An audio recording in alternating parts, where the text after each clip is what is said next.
Olá, pessoal! O assunto dessa aula será a utilização de variáveis qualitativas nos modelos de regressão linear. Veremos em mais detalhes como incluir variáveis de escala nominal nas análises de regressão. As variáveis qualitativas, normalmente chamadas de variáveis dummy, variáveis binárias ou categóricas, apresentam valores que não são quantitativos, mas que são importantes ao explicar certos fenômenos econômicos.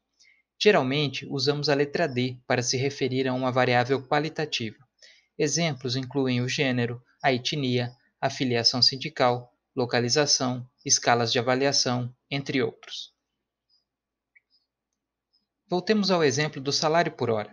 Já vimos que essa base de dados é um corte transversal composto por 1.289 observações. Temos três variáveis quantitativas, salário por hora, escolaridade e experiência, e três variáveis qualitativas, feminino, não branco e sindicato.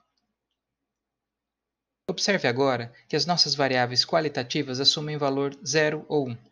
Por isso, são chamadas de variáveis binárias ou variável dummy, numa referência à simplicidade de construção da variável.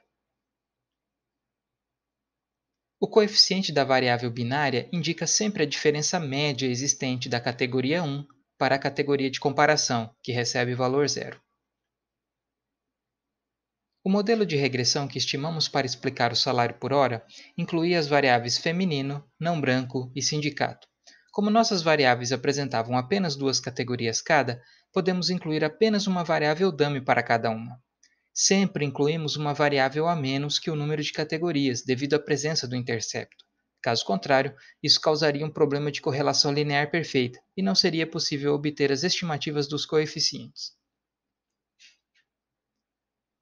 Ainda, se soubéssemos em quais das 4 regiões americanas cada trabalhador reside, poderíamos escolher uma como referência e criar 3 variáveis dummy, uma para cada região restante. Ao estimar nossa regressão de salário por hora, obtemos os seguintes resultados. Já sabemos das variáveis quantitativas que, ao aumentar um ano de escolaridade, o salário aumenta em média em 1,37 dólares por hora. Para a experiência, o aumento de um ano gera um aumento no salário de cerca de 0,17 dólares por hora. Já para as variáveis qualitativas, sempre comparamos com a categoria base. No caso da variável feminino, ser mulher está associado a um salário médio menor, cerca de 3,07 dólares por hora em relação ao homem. A característica não branco está associada a um salário médio menor em 1,57 dólares por hora, quando comparada à situação branco. E ser sindicalizado resulta em um salário médio maior em 1,10 dólares por hora em relação à situação não sindicalizado. As variáveis qualitativas permitem muitos tipos de análise por meio de interações. A regressão que estimamos anteriormente permite saber a diferença média dos salários entre homens e mulheres e entre brancos e não brancos. Porém, se quisermos saber se mulheres não brancos ganham menos em relação às demais categorias, podemos inserir uma interação entre as variáveis feminino e não branco.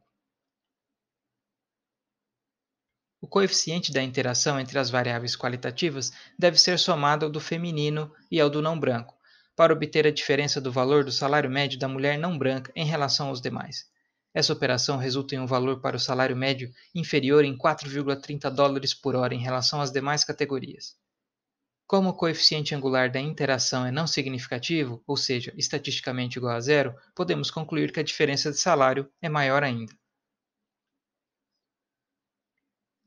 Também podemos interagir as variáveis dummy com as variáveis quantitativas. Veja, por exemplo, a interação entre feminino e escolaridade. Quando estimamos a regressão, o coeficiente de feminino passa a ser não significativo, ou seja, a diferença de salário entre homens e mulheres parece ter desaparecido.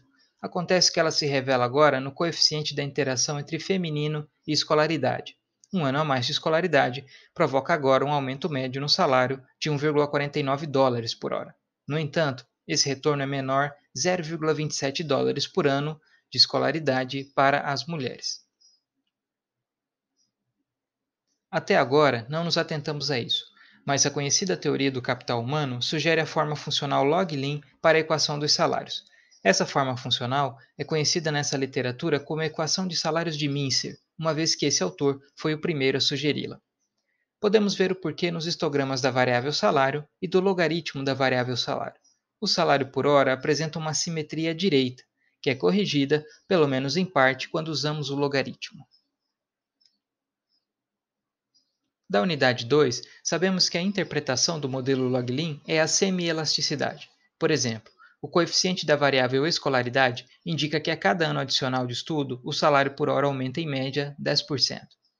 Assim como um ano a mais de experiência causa um aumento de 1,3% no salário por hora. A interpretação das variáveis qualitativas é um pouco diferente. Nesse caso, dizemos, por exemplo, que a variável feminino mostra que a diferença salarial entre homens e mulheres é de aproximadamente 24,9% em desfavor da mulher. Dizemos aproximadamente porque o valor exato envolve um pouco mais de cálculo. Precisaríamos calcular o exponencial do coeficiente, subtrair 1 e multiplicar por 100. Então obteríamos o valor de menos 22%. Esse é o valor exato da diferença média de salário entre homens e mulheres. Esses, portanto, são alguns exemplos de como podemos usar as variáveis qualitativas nas análises de regressão. Como próxima atividade, temos a atividade prática Laboratório 6. E até a próxima aula.